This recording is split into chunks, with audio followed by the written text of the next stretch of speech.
আসসালামু আলাইকুম, কি অবস্থা সবার?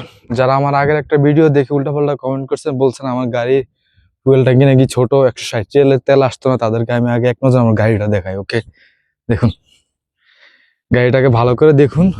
ফোর্ড কোম্পানির 6 সিলিন্ডারের গাড়ি। ওকে, দেখ আমার গাড়িতে এখন যা তেল আছে, কত কিলোমিটার চলবো আমি আপনাদেরকে একটু দেখাই। 195 কিলোমিটার। ওকে, মানে এখন তেল যা আছে 195 কিলোমিটার চলবো, তার মানে মনে করেন 70 থেকে 80 টাকার তেল আমার গাড়িতে অলরেডি আছে। আমি আপনাদের একটু দেখাই তেল ঢাইলে আজকে লাইভ আমার গাড়িতে আসলে কয় টাকার তেল ঢুকিয়ে। ওকে, আমি কি মিথ্যা কথা বলছি 160 টাকার নাকি কত, আমি আপনাদেরকে দেখাই একটু। চল পেট্রোল পাম্পে যাই।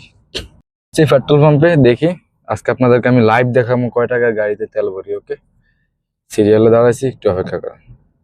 অলরেডি 150 টাকা হয়ে গেছে, এখনো তেল যাইতেছে। আপনাদেরকে আমি দেখাবো কয় টাকা তেল আজকে আমি ভরি। 172 রিয়াল 79 লিটার। ঠিক আছে, আপনাদেরকে মানে আমার গাড়িতে 70 রিয়ালের তেল থাকার পরেও 173 টাকার তেল ভরছি। 173 টাকা আসছে 79 লিটার। দেখুন আপনাদেরকে আমি এখন দেখাই এখন কত কিলোমিটার যাওয়া যাইব।